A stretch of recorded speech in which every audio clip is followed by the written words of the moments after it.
What's up, everybody? Welcome to the Early Edge NFL Kickoff Show, brought to you by BetMGM, the sportsbook born in Vegas. Will Brinson here, along with Sia Nejad and Danny Brasco. No, people, Kens and Proppy are not on tonight. Thank you for asking. People in the chat are always like, where's Proppy? Where's Proppy? Like, I love Proppy. Proppy's fantastic. He's really good at what he does. But it's like, hey, we're here. I don't know. It's like, where's Kens? The whoever says, where's Brinson? What's up, guys? I love the impersonations. That was pretty on point. Voice is so accurate. Yes, doing well. I only had one official play on the day today, but I just put in two on SportsLine for this game. So the official play I had was Juwan Jennings, and that one sailed over. I mentioned on Friday on the Early Edge to ladder that bet, and I know a lot of people did. So Nice. So far, so good. Happy I'm not a Jets fan, but my Washington Commanders took a pretty bad L, in my opinion, late in that game. But here we are. This is an exciting game we have to talk about. What do you think about I'm like, after the pandemic, I started wearing hats backward, or maybe I just like turned 40 and started wearing hats backward again, like I hadn't since like high school. But something, and so like I'm not like judging, like, and I think the whole Colin Cowherd, like, oh, you're not a franchise quarterback if you wear a hat backward thing, it's just asinine. But for some reason, it bothers me so much that Dan Quinn wears his hat backwards on the sideline. I don't know why. I just don't think he has the look for it necessarily. It's not his stilo, as they say, as the kids would say. But the thing about Dan Quinn is he's not doing it to like be a bro or because he thinks it's cool. Like he's just doing it because he wants to do it. Like he's not. Yeah. He is the. He found this brim to be unpractical, like not practical. So he flipped it around. He's the epitome of a guy that's not trying too hard. He just happens to be wearing a backwards hat. And to be clear, I stand hard for Dan Quinn. When he was hired by the Falcons, we interviewed him at the Combine, and we were like, who do you like? What NFL coach would win a steel cage death match? He's like, me, obviously. Like, I don't know. He's a really good guy, great interview, and so I root for Dan Quinn. So just I don't know. Anyway, let's get to the game before I think of something else that bothers me about an NFL head coach. Lions-Texans barn burner tonight. Two division leading teams, but the Lions in Houston favored by 3.5. They've been an absolute truck the last couple of weeks. Total 50. Notable here, guys, that we'll do a show of the official inactives in a minute, but I mean, I think you obviously have to point out one, Zadarius Smith not playing, not a huge surprise. Would have gotten in 18 games if he'd actually played this, because he skipped the Browns by and already like skipped the Lions week 5 by. More importantly, though, Nico Collins out for this game. It had been talked up like he'd be coming back. That's a really big deal.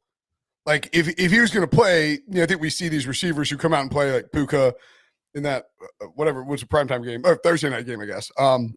Puka came back and was fully healthy. Like if they play him, he's fully healthy, and he is a difference maker for this offense. They have been a little stuck in a rut, and against this Lions defense, it's very good against the run, not so good against the pass. Or at least more vulnerable against the pass, I guess. Nico would have made a huge difference here. I think I would have liked the Texans and probably not liked the under if Nico was in. That's how much. Mike McClure said on Thursday's CBS Sports Network show, his power ratings or whatever, he gives Nico is worth 2 points to the line for him. That is wild. Mm-hmm.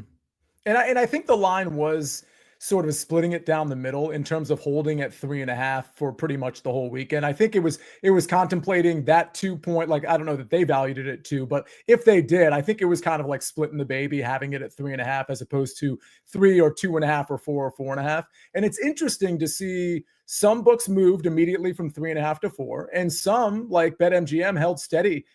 And it wasn't even really juiced. It was minus 105 when I put this in on SportsLine like 10 minutes ago. So it's interesting to see some of the reaction, some of the books clearly taking money on Detroit, and some books just kind of holding steady. Maybe they think the 3.5 is a good line. Credit to them if that's what they do. Yeah. Let's get to our picks. And, Danny, I'm not going to steal your thunder here, but, primetime unders. Let's go. Yeah, and they haven't been that kind to us, at least on Monday night. But Sunday night is where they've been strong. And, historically that we know they trend. But this year, Monday night overs have actually trended really well. So I think we're due to hit some unders. And honestly, of course, it's scary to get in front of a Lions game, just like it was when Brinson and I both liked the Ravens-Bengals to go under. That one looked great until it didn't, right? They've been going over just with kind of crazy second halves and crazy fourth quarters, back and forth scoring. Well, hopefully we get this game script that I envision in Lions-Texans here, which might actually, I got under 50 now. And with Nico Collins ruled out, where I put it on SportsLine, with Collins ruled out, you're seeing under 48.5 even pop up on books, which, 49.5, that's kind of key. So especially 50, you get a 27-23 type score. So, shop around for the best number you can. But really what I see in this game is two really good defensive lines. And two offenses that have relied on their run game. Of course, the Lions are extremely explosive. We know they can break off huge plays, but that comes behind the two-headed monster of Jahmyr Gibbs and David Montgomery, right?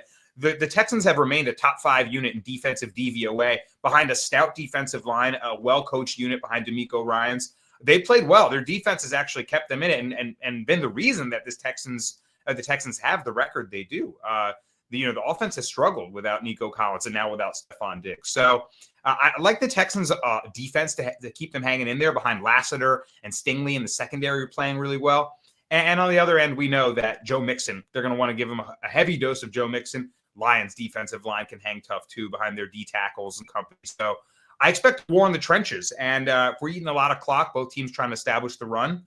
If the defenses hold up, the Texans are 7-2 to the under this year, guys. 4-0 to the under at home. So I think it goes under this tall number of 50, and I would get it above 49 if you can. Yeah, so I'm on the under as well. I like the Lions a good bit too now that Nico is ruled out. That's how much he matters to him, and I think he matters to the total as well because this Texans team, I love Tank Dell. I think he's a fantastic player. I don't think he's a true number one yet. I'm not saying he can't get there and become one. For the next couple of years, I think it's possible, but he's really more of a complimentary wide receiver to someone like Nico Collins, who blossomed into a top 5 wide receiver in the entire league before he got hurt. And I think, and I don't know that it's going to work well, but I think Bobby Slowick, who's shown some tendencies to be, we call him like a fake sharp. It's really unfair. It's just like he comes from the Shanahan scheme. And so you're like, oh, this guy has to be a genius. And then he runs the ball a bunch on first down and everybody gets mad. I think they're going to try and run the ball and play defense and I don't think they want to get in a shootout with the Lions. I don't think it does them any good to try and get to a shootout with the Lions because Detroit can be so explosive. Excuse me. And so I think we're going to see a ton of runs. I also, you go back and look and Breece Hall ran for 15 yards or 15 carries for 74 yards last week. You can run a little bit on the Texans. We saw Jonathan Taylor, 20 carries, 105 yards. I agree that I just think the Lions look at this game and say, all right, we're playing a team that is down its best wide receiver that's going to want to try and pound the ball. We can pound the ball right back at them. And if they aren't successful and we can just take over this game and turn it into kind of a slugfest. And I think that's what it becomes. So I'm on the under here with a lean towards the Lions. Sia, I think you like the Lions. What are you grinning about, Sia? You got something going on over there. Well, the chat sees it. Yeah, so the chat sees it, but then they're asking me questions about the CJ Stroud prop, which we're going to get to. But I noticed on the rundown that Danny likes a particular player. And when I saw that, I looked at his alt yards and then I started doing some fun, under receptions, over yardage. And again, everybody, this is the teaser, right? We'll get there, but I have some really fun odds for a certain player that I know Danny Brasco likes and that I like a little bit as well. But what I like the most is probably the Lions -3.5. And again, I kind of just said why I liked it, right? Because we have Nico Collins out, Will Anderson out on the other side. Taylor Decker, I think, is out for the Lions too. I mean, I guess there are some injury issues for Detroit, but I think they're way more prominent for the Houston Texans, given it's 2 of their best players on each side of the ball are out. I think the Lions offer too much, especially with Jameson Williams coming back, Sam Laporta fully kind of back in the fold. dual-headed monster at the running back position. Jared Goff playing well, playing in good conditions in a dome. There's only so much the Texans can do. And the thing is, they're going on the road. It's not a division game. Like sometimes you think, oh, it might be a flat spot for this team. I don't think Dan Campbell teams really have flat spots. I think they're going to be perfectly motivated in this isolated game. 3.5 is a lot of points. Don't get me wrong. I just think we're talking about two different caliber teams. So I'm going to lay the points, lay the 3.5. I'd lay it at 4 as well. Yeah, I like the Lions. That will come up in my parlay shortly. Because, alternate spreads are available if you think that maybe Detroit could roll the Texans. And if the afternoon slate, which was, I think the Cowboys-Eagles game is somehow still going. Poor Jim Nantz and Tony Romo. They're like watching Kenny Pickett and Trey Lance. This is normally I'd be furious that we had to jump onto the show with that game still going on. No problem. I changed the channel to NBC, so I'd be ready for the night game. Let's look at, I'm trying to see if there's any chat questions about the total or the spread. I was going to say, I think, don't quote me on this exactly, but it's like almost anytime you think there's a sharp spot to fade the Lions, which I've been a victim of before, you're looking at a +3.5, right? Home dog or something like that. They just roll you over. I think Dan Campbell with the Lions is like 40-15 against the spread. He has a ridiculous record against the spread run as a coach. The number just hasn't mattered. They just covered. Yeah, no, I think it's either like 40-15 or 40-17. It's something just absurd. The one thing on that, like we saw this with the Chiefs for a while. The Chiefs were covering machines, and eventually, the books sort of adjusted, and the Chiefs have been like 40% over the last 2 years or something like that. Hello, Dylan. Welcome back. Today's Sunday. Thursday's chat, I believe I got roasted repeatedly in the chat, which was amusing. Including by Dylan, who somebody said that I look like I every time I'm on here, I look like I've stumbled out of a frat rager, which I mean, I do have like 7 visors behind me. So I can't really and a bunch of I got a boarding school football helmet. It's fair. At any rate, if you have a question, about the tea time Brinson in the house once again. It's ridiculous. I like it. Look, as long as you guys are happy that I'm here, I'm happy that you're here. If you're watching on x.com, come join the chat on YouTube. You can make fun of my appearance. I am wearing a golf hat, I guess. But yeah, you can come in here and ask where Proppy is, ask where Ken's is, or pick Sia and Danny's brain, because they're both in the chat. Diligent folks. I don't I have 2 computers here, so I can't type in it, but I can star the comments. If you have a question about a specific, here's one. Gibbs anytime Lions win +125 from our boy Gibbers Picks. I don't hate that. Gibbs anytime is -145. Yeah. There's a lot of chalky anytime touchdown scores tonight. I saw, a lot of them with juice on them. Yeah, Amon-Ra, Gibbs, Montgomery, I believe even. So, you're gonna have to pick your guy. But hey, there could be multiple scores for the Lions. Of course, Gibbs has been a pretty sure bet as of late. The one concern with Gibbs, I think you have to have, is that they've shown, pretty clearly how they want to handle these 2 running backs. If they get into a rock fight, then Montgomery's going to be the guy. Right. I think I would almost rather parlay Montgomery, who I see, and I have DK open, but it's they're -140. Montgomery's -140, Gibbs -145. Gibbs is probably more likely to score from anywhere on the field, but Montgomery's going to get the touches inside the 5. And if they are winning by a bunch, they're going to feed him. And I think he's kind of like the guy in the locker room too. The way Dan Campbell talks about it, it's clear he embodies everything that they want that team to be. Okay. Let's look at the inactives. We mentioned Nico Collins out, Tank Dell in. I drew a blank there. Thank you. Zadarius Smith out. Taylor Decker out for the Lions. And then Will Anderson, who I think the chat mentioned, also out. That's kind of a big deal against the run as well. The interior defensive linemen are in there, which is good. But Anderson's a pretty good run defender. So I would be at least a little concerned that the Lions can have their way in the run game, which leads us to absolutely none of our player props because they involve no running backs. However, Danny has a running back on the other side.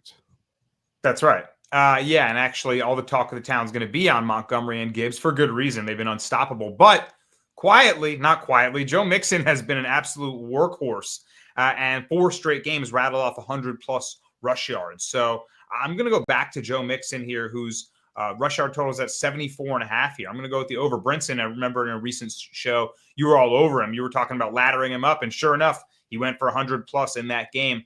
I think that the Texans are going to, like you said, they're going to have to try to beat the Lions, maybe at their own game, right? And out-physical them, win at the line of scrimmage, keep that explosive Ben Johnson Lions offense off the field as much as they can. And the best hope they have is giving 20-plus carries to their workhorse back and seeing if Mixon can put his head down and keep them moving the chain. So I like him to go over 74.5 rush yards. I think even if they're playing in a negative game script, that they don't abandon the run. They've got to get it going with Mixon. Collins is out. Diggs is out. They just haven't been able to have an efficient offense, and oftentimes find themselves in 3rd and long. They've had really bad early down success rate. So you have to get into 2nd and manageable, and that's going to happen, but behind a steady dose of Mixon. So it's their only shot to stay in this game. I think they can make it competitive for a little at least, and Joe Mixon will be involved. I'm going with his over rush yards.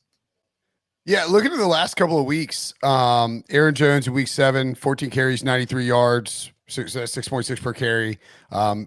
Even last week in the game where the Lions really dominated the Packers, I somehow lost this game. We saw Josh Jacobs kind of get loose a little bit. So Titans was week 8, and then last week, 20 carries for 94 yards, just 4.7 for Tony Pollard. And Josh Jacobs, I think, was at something like 7.3, 13 carries, 95 yards. So they're good against the run. You can run on them. I think the one concern I would have on the Mixon stuff is if the Lions came out hot and the Texans couldn't produce and keep up, maybe they become one-dimensional. Stroud has to throw. That's just one of the risks that you're going to run with this type of game against a juggernaut like the the Lions, is you can get game scripted in or out of these props pretty quickly. Could turn into a shootout. There's a lot of different ways that could go wrong. But I think they're going to feed Mixon as much as they can without Nico Collins in there. So I don't dislike that at all. And don't forget, Aiden Hutchinson is not there anymore. This line is maybe, we'll start to show signs of that. They played pretty well without him thus far, but you're going to see, the effects as the season progresses. You've got a spicy little deep shot prop here, Sia. Yeah, I don't usually take these. In fact, this might be the first. I've done this before, but this year, this might be the first time I've made an official play on CJ Stroud over 35.5 yards, longest completion. So first of all, and I'm not going by the last 2 weeks trend, but I do think it's evidence of something without Nico Collins. He's hit this in the last 2. What I've noticed about Nico Collins and added into this is that it's probably a neutral or trailing game script. What I've noticed is that he's bought some time with his feet. And so for those that are asking questions, well, Nico Collins now inactive, does that hurt the bet? Conceivably, yes. I can't deny that it might hurt the bet. But I do think if Nico Collins was in with Tank Dell and Dalton Schultz, things would be a lot more on schedule. When you're off schedule and you have to break the pocket, that's when that man-to-man coverage that Detroit plays can completely break down, and you can get a guy like Tank Dell suddenly open because there's 2 seconds more that the corners have to cover. Or let's say Xavier Hutchinson or even John Mechie or even Dalton Schultz, who was down the field a couple times over the last 2 weeks, and it was that exact type of play I'm talking about where CJ Stroud broke the pocket. He just missed the throw. So I do think in a game like this where the Lions could potentially be putting it on the Houston Texans, you're going to have to see CJ Stroud throwing the ball a lot. He's slotted for 21.5 completions. I lean to the over there. The reason I didn't take it was because I think he's more likely hit a deep shot than 22 completions. So give me the over 35.5 yards, longest completion. Yeah. And that's one of the too, where when you think about what you're betting with these props, it's gonna be really the only way you're getting game scripted out of that is if the Texans go up huge against the Lions, and in that case, it's pretty likely they dialed up some kind of play action shot to take Dell or something like that. So it's a good look. They have burners and guys who can get down the field quickly. I'm gonna go with an anytime touchdown scorer. Amon-Ra St. Brown. Let's make it 5 straight for him. He scored in 4 straight games. And here's the thing about the Lions. You look at that touchdown he had 2 weeks ago indoors. He wasn't covered down by the goal line because they have so many freaking weapons that a guy like Amon-Ra St. Brown can get left open. He's very good after the catch. They use him all over the place.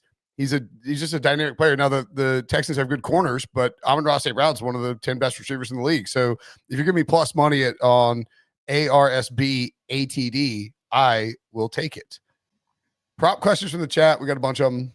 Hey, so let me update something. And then Danny, you might have been jumping in on Jameson Williams because there's a lot in the chat. So feel free to follow me on this one. But I know you like Jameson Williams because you saw like the anytime touchdown, which I guess it wasn't what we thought it was. Long story short, I think people are wise to the fact that Jameson Williams is one of those guys that doesn't necessarily need a lot of work to hit his prop. And here's the problem. Like the Lions have so many people to pass to or run through. So he's not a guy for a ton of receptions. But when people are asking about a ladder, well, Jameson Williams, 50 plus is plus 160, 60 plus is plus 255, 70 plus is plus 390. Now we know he can get that on one or two catches potentially. Here's the fun part though. The ladder is fun in and of itself. But if you do the ladder with what we talked about last week, under receptions, which unfortunately is 2.5, I would have loved for it to be 3.5. If it's 3.5, it's a smash. It's a smash. But if you do 50 plus under 2.5 at BetMGM, it's close to 20-1. So 2 catches, one of which goes for 40 yards, the other one goes for 15. You're cashing 18-1. And if you want to get really crazy and play that under 2.5 catches at BetMGM and over 75 yards. Ooh, I was going to say 60-1. Now that requires at least one reception that's 50 yards or longer. I mean, that's really what that's going to require. But we know if there was anybody on the field on either team that is actually capable of doing that, it is Jameson Williams. I just wanted to throw that 18-1, 1850, and the plus 6,000 out to everybody. All right, I'm not trying to one up you here by any stretch of the imagination. See, this is just a collaborative effort to get your thoughts on this because I had a nice little Panthers Giants parlay that cashed this morning, like a 15-1, put some sizable. It was a nice. The guy there on that last Malik Neighbors got there by 1 yard, which is ridiculous. But if you did Jameson Williams under 2.5 receptions, and you did his alt receiving yards, let's say 60, and then added a anytime touchdown. Yeah, I like that. Because, if he gets deep, there's a really good chance you're not catching J-Mo if he gets loose. That's a great call. 100% true. So that's 43-1 for absolutely. And if you do it up to 75, and now 75, you're flirting with it. Like if I'm doing the touchdown, I'm doing it with 60. I think, just because 75, he's gonna, unless they just come out of the gates and bomb it to him, which is entirely possible. You're gonna need probably 2 catches, which. Maybe you're going to need at least 2 to get 75, I would think, right? Yeah. I mean, honestly, well, no, you should, but in theory, but you can rip off one from anywhere really. But I think I have to tail that because I did get this out for half a unit on SportsLine, and I was considering bringing it to the show, but I figured 2 is enough. But I do like Jameson Williams to potentially find a big play. And I took a half unit on his over 38.5 or 36.5 receiving yards.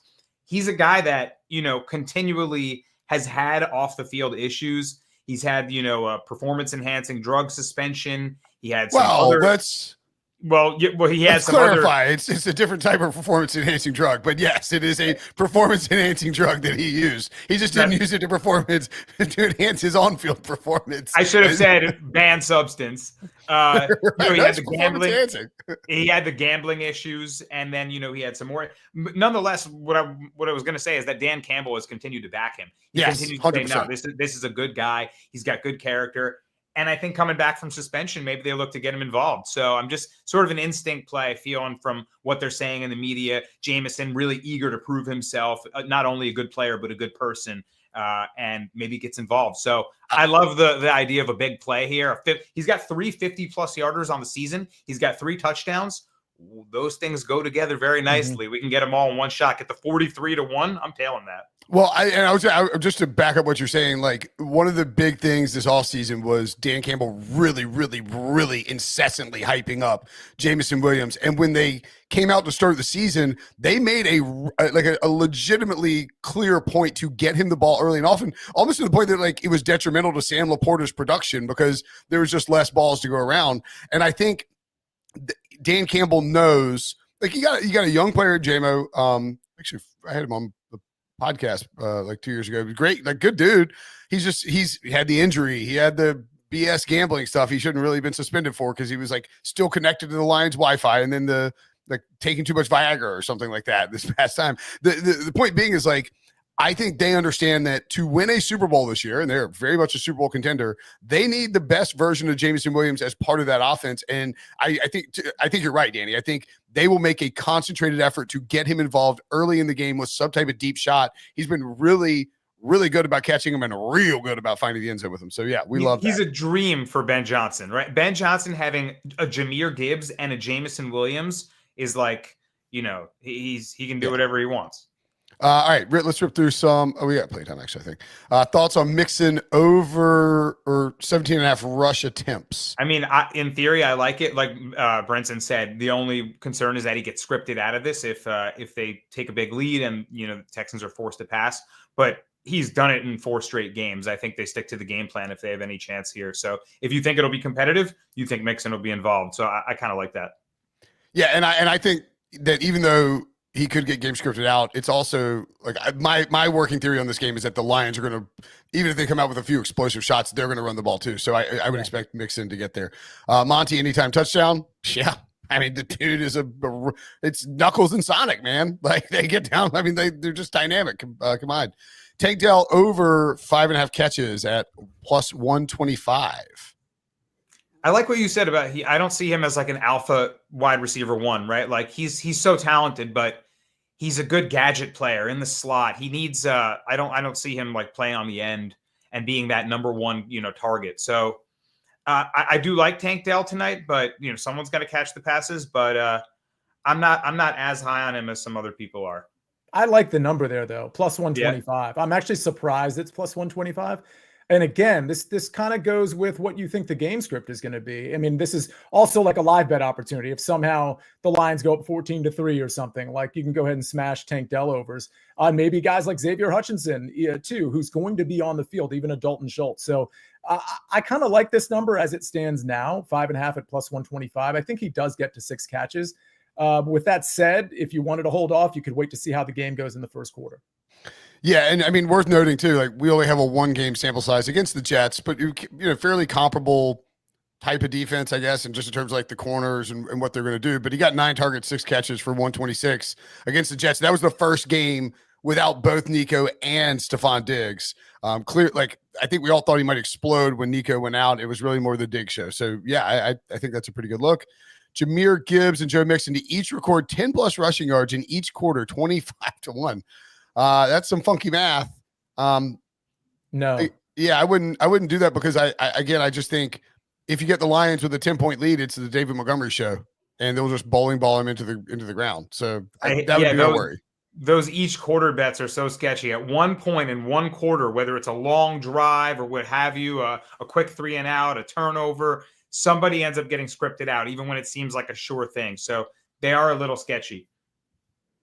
Joe Mixon, 50 rush yards, and Amon-Ra St. Brown, 50 receiving yards, even money. Yeah. It's fine. You just have to be really careful with, look down at the list of Detroit pass catchers. That includes the running backs. I mean, there are games where Amon-Ra St. Brown, to your credit, Will, gets in the box and scores a touchdown, but has, 35 yards because they're using other guys because a lot of attention is going to Amon-Ra St. Brown. So I don't think this is a bad play. It's not anything that inspires me like, oh, I got to make that bet.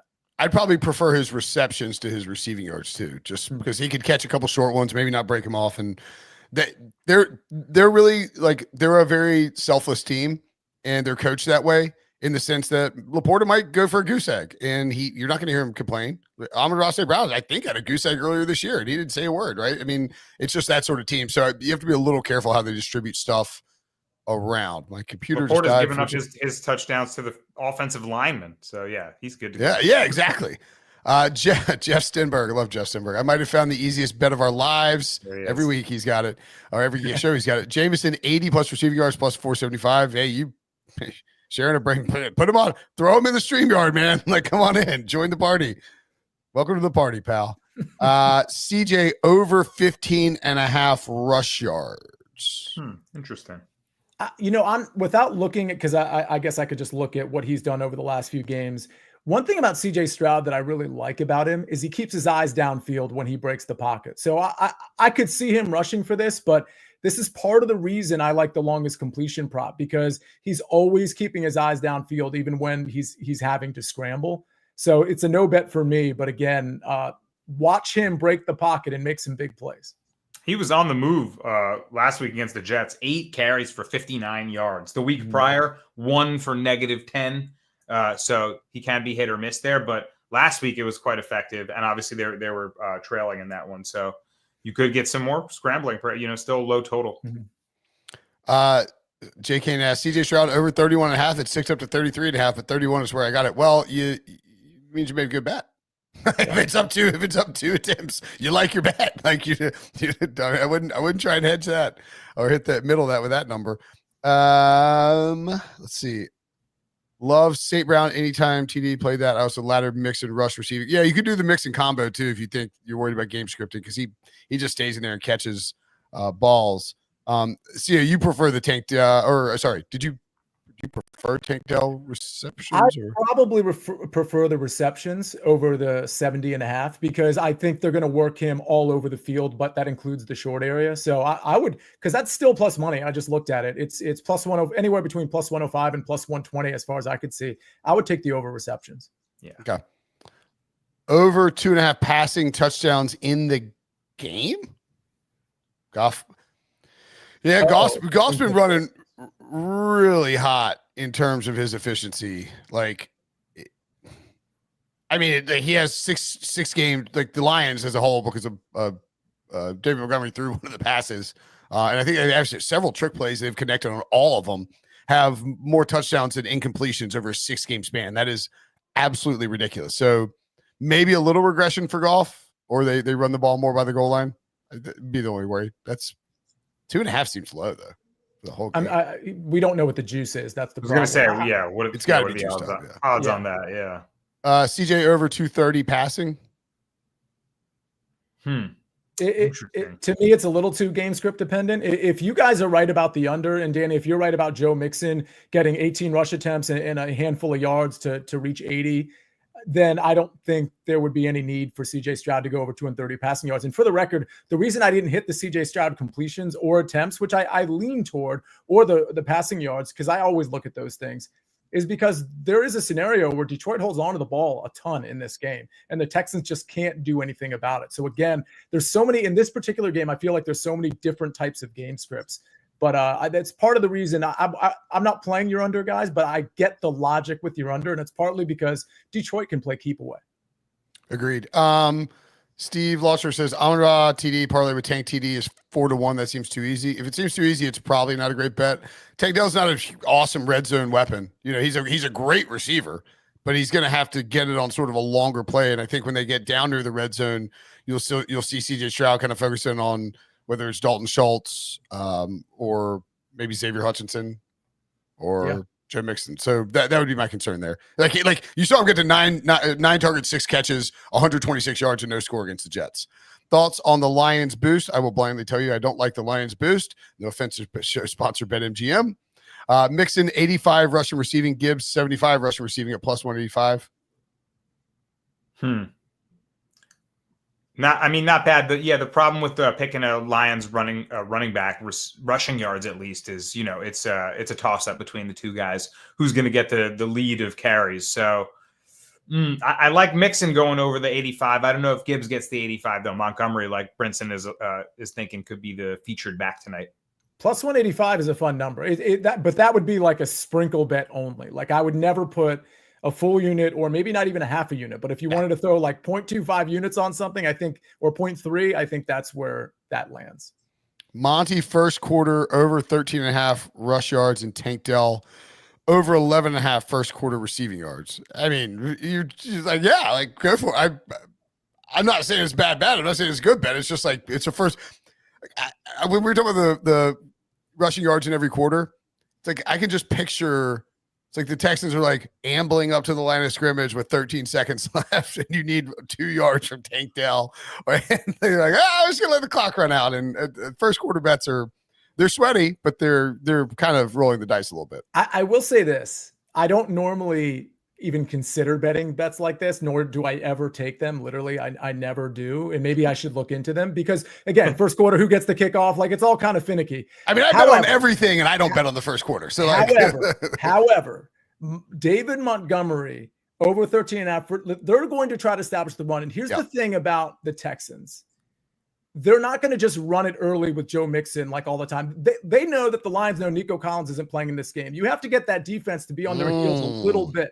So I do think Tank Dell gets a reception very early in this game, if not 2 or 3 receptions very early in this game. So I feel like if you're going to make a finicky bet like this actually might be the one to take because of Tank Dell.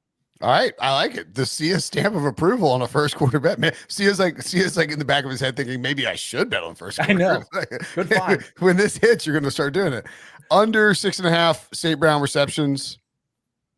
Yeah, I mean, I think look, we like the under. By the way, do you like the total at all, Sia? Do you have the total on what on the game? Like, do you have a? No, not really. I mean, it's such a no play for me because I can see so many different game scripts. It could launch it to the over, but I think the under is probably the sharp play, like it usually is. Yeah, that's a good point. Especially with these two teams. Yeah, so like, yeah, I mean, the under's fine there. Especially it all that again. This comes down to game script. If the Texans have a lead, Amon-Ra St. Brown's going way over this. If the Lions have a lead, he's probably going to catch 4 balls. So yeah. Mm-hmm. Montgomery touchdown, St. Brown over 60, and Dell over 50. Now that I might bump Amon-Ra down to 50.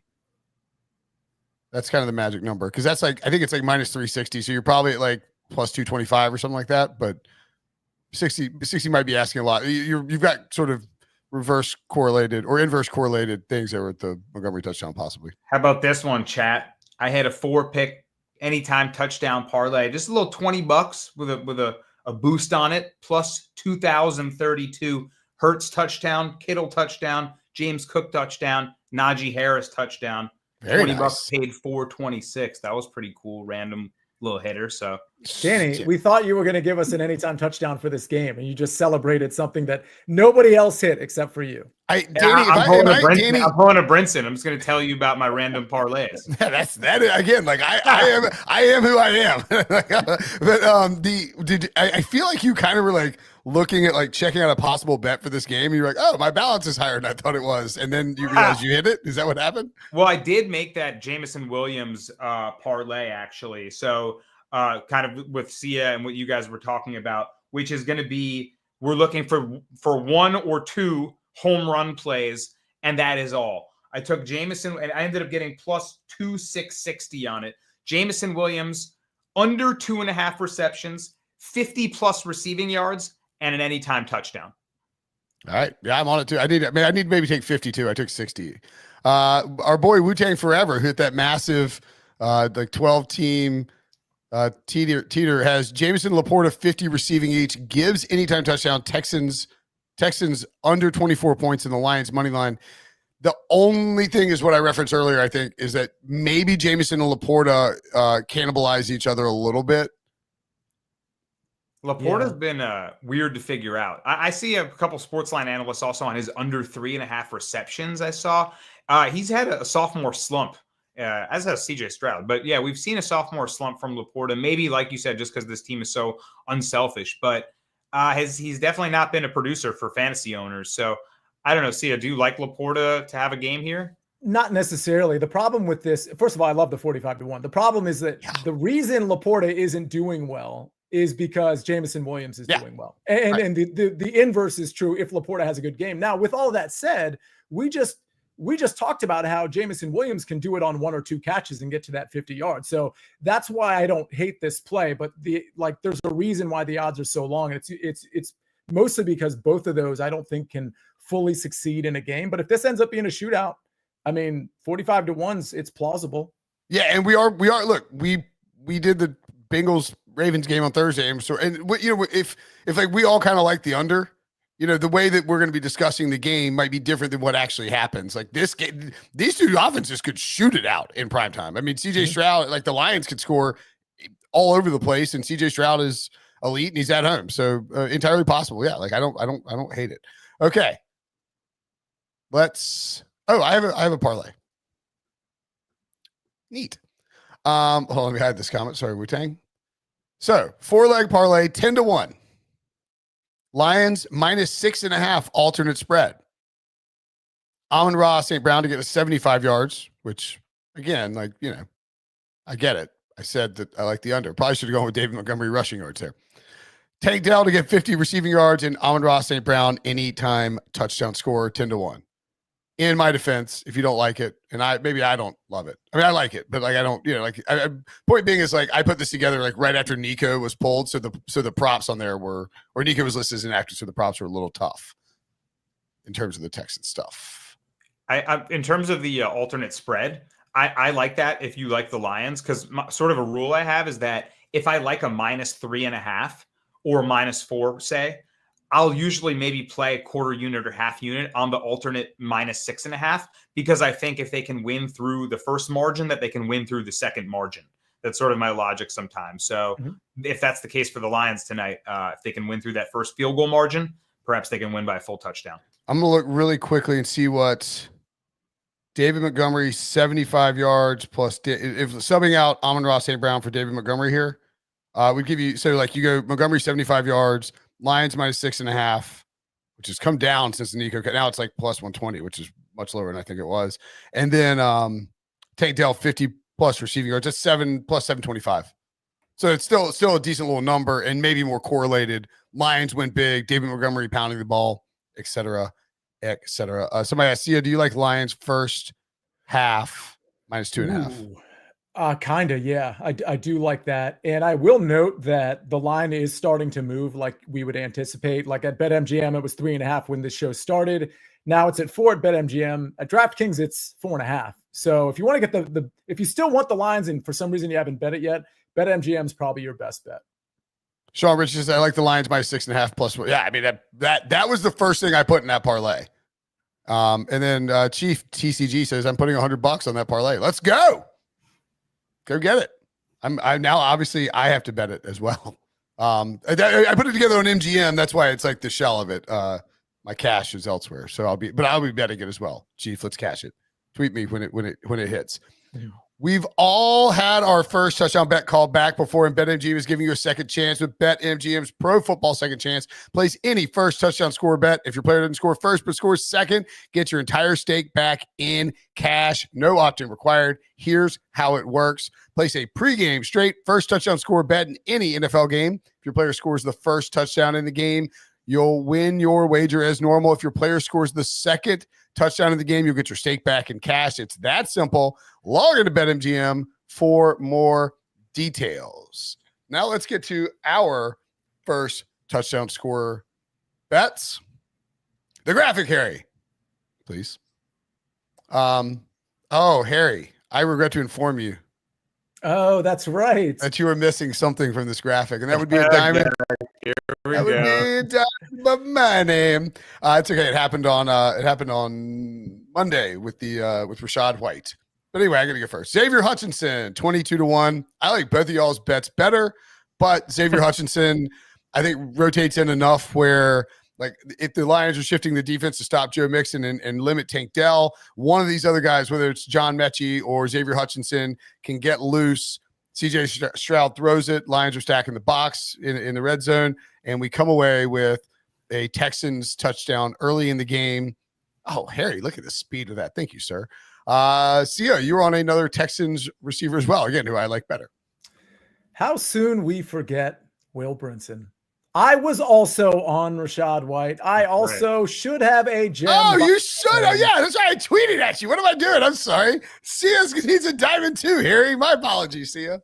Well, thank goodness we have guys like Joe Neuenfeld in the chat who's making sure everybody understands that last year's 6-time champion is back with the gem and maybe back with 2 gems, because Tank Dell is going to be that dude for CJ Stroud. He was last week. He will be this week.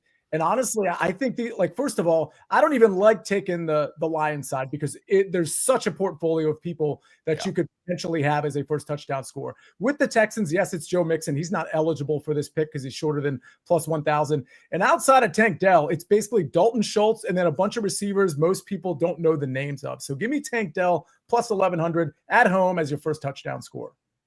I love it. And I mean, obviously we talk about JMO and all the bets we've got on JMO. Nobody's going to hate on Danny for taking JMO 13-1 here. No, we talked at length about him, man. I mean, this guy's got to shine, right? He's got to show that he's a exemplary player and gentleman. And I think the Lions will try to get him involved. We're hyped on Dan Campbell back in this guy. So maybe he breaks off that huge play we're waiting for earlier on. And no, it's not your typical defensive touchdown scorer for, 30-1 odds, but I got to get on the board, guys. So give me Jameson Williams in his return. Nothing wrong with I have in my best ball portfolio, like my best ball exposure. It's like I think I have a couple of guys where I'm just like it's an absurd number. It's like JMO and Rico Dowdle, where I was just all in on those 2 guys this year. But I mean, JMO when he's been on the field has treated me very well, so I cannot complain. Let's recap our bets. I am on the under 50. That's my please God throw up. Thank you, Harry. That's my please throw up the screen so I can read the voice. The under 50, Amon-Ra St. Brown, anytime touchdown plus 105. Sia's on the Lions minus 3.5. CJ Stroud over 35.5 yards, longest completion. And Danny's on the under 50 as well, plus Joe Mixon over 74.5 rushing yards. We mentioned the parlay that I put together as well. You can rewind the thing and screen grab that if you want, but it's basically Amon-Ra St. Brown, 75 yards and a touchdown. Joe Tank Dell 50 yards and Lions minus 6.5. And then Sia, thank you, Harry. And then Sia, myself and Danny kind of combined to come up with these JMO ladders that involve anytime touchdowns. But I mean, I agree. The JMO under receptions or JMO ladders with the yards. I think it's a really good look at JMO in this particular spots. All right. That will do it for us. Great show, guys. As always, entertaining. Let's go JMO. Let's cash some tickets. Let's win some money for Danny. For Sia, I'm Brinson. Thanks for watching. Thanks for listening. See you guys later.